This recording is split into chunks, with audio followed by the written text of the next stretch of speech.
ബിസ്മില്ലാ വൽഹംദുലില്ലാ അല്ലാഹുമ്മ സ്വല്ലി അലാ മുഹമ്മദിൻ വഅലാ ആലി മുഹമ്മദ്.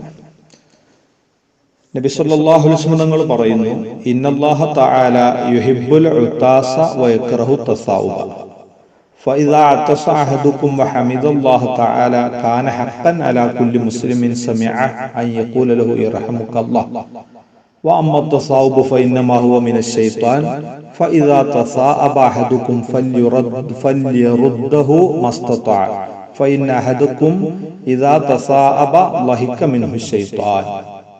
ഈ ഹദീസാണ് ഇന്ന് നമ്മൾ പഠിക്കുന്നത്. അള്ളാഹിന്റെ റസൂൽ പറയാണ്, അല്ലാഹു തആല യുഹിബ്ബുൽ ഉതാസ, തുമ്മലിനെ അള്ളാഹു ഇഷ്ടപ്പെടുന്നു, വയക്റഹു തസാഉബ, കോട്ടുവാടുന്നത് അള്ളാഹു വെറുക്കുകയും ചെയ്യുന്നു. എന്താണ് ഇതിന് കാരണം? രണ്ടും മനുഷ്യരിൽ നിന്നും മറ്റ് ജീവികളിൽ നിന്നും ഉണ്ടാകുന്ന പ്രവൃത്തിയാണ്. മനുഷ്യർ മാത്രമല്ല, എല്ലാ മൃഗങ്ങളും പക്ഷികളും ഒക്കെ തുമ്മലും ചെയ്യുന്നുണ്ട്, കോട്ടുവായിടുന്നുണ്ട്. തുമ്മുക എന്നത് അല്ലാഹു തആല ഇഷ്ടപ്പെടാനുള്ള കാരണം ഇമാം നവവി റളിയല്ലാഹു അൻഹു തന്റെ അദ്കാറിൽ സൂചിപ്പിക്കുന്നുണ്ട്. അത് മനുഷ്യന് ഗുണമുള്ള സംഗതിയാണ്. നമ്മൾ തുമ്മൽ സാധാരണ മൂക്കിലേക്ക് എന്തെങ്കിലും പുറത്തുനിന്ന് പൊടിയോ പുകയൊക്കെ കയറിയാലാണ്. അത് നമ്മുടെ പ്രതിരോധ ശേഷി വീണ്ടെടുക്കലാണ്. അപ്പൊ അതുകൊണ്ട് തന്നെ നമ്മളെ ആരോഗ്യത്തിന് നല്ലതാണ്. പ്രതിരോധ ശേഷി വീണ്ടെടുക്കാൻ വേണ്ടി ശരീരം മുഴുവനും ഒന്നിച്ച് സപ്പോർട്ട് ചെയ്തിട്ടാണ് ഈ പ്രവർത്തനം നടക്കുന്നത് എന്നാണ്. അതുകൊണ്ട് തന്നെ തുമ്മുന്ന സമയത്ത് ഒരാൾക്കും കണ്ണ് തുറന്നു പിടിച്ച് തുമ്മാൻ കഴിയില്ല, കണ്ണ് അടഞ്ഞുപോകും. മൂത്രമൊഴിച്ചുകൊണ്ടിരിക്കെ തുമ്മുകയാണെങ്കിൽ അത് നിലക്കും.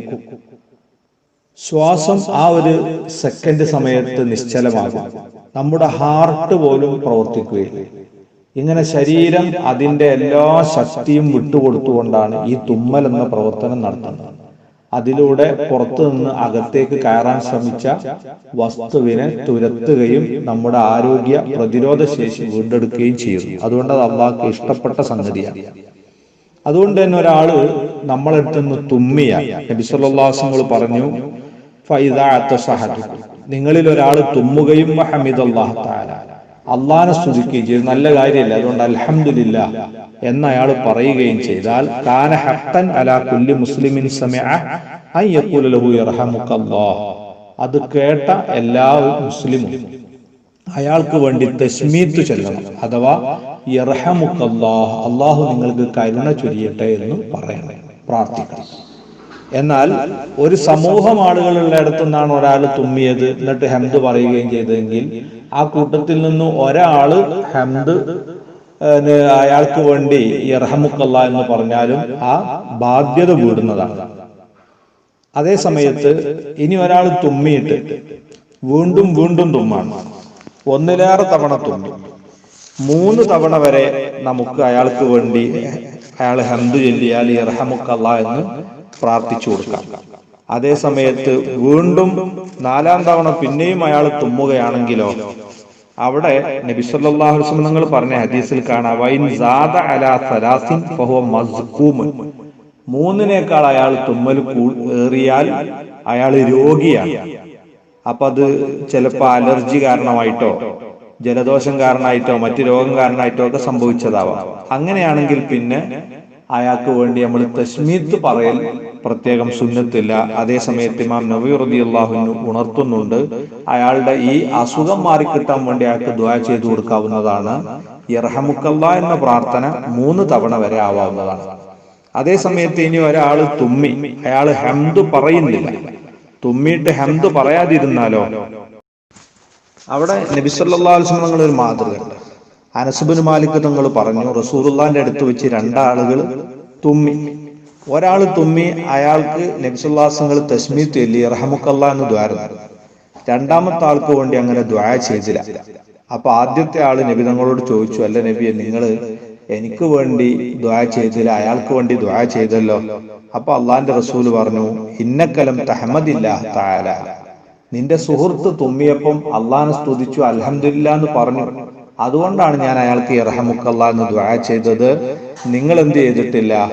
അള്ളാഹിനെ സ്തുതിച്ചിട്ടില്ല, അതുകൊണ്ട് നിങ്ങൾക്ക് വേണ്ടി ഞാൻ യർഹമുക്കല്ലാ എന്ന് പറഞ്ഞിട്ടില്ല.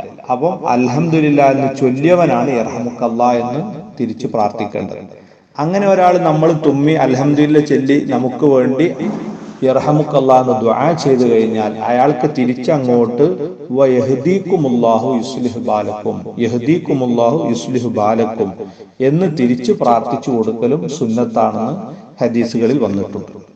എന്നാൽ നബി സല്ലല്ലാഹു അലൈഹി വസല്ലം തുടരുന്നു, ഈ കോട്ടുവായ് എന്ന് പറയുന്നത്, ആവിടുക എന്ന് പറയുന്നത് ഇന്നമാഹുവ മിനശ്ശൈത്താനി, അത് പൈശാചികമാണ്.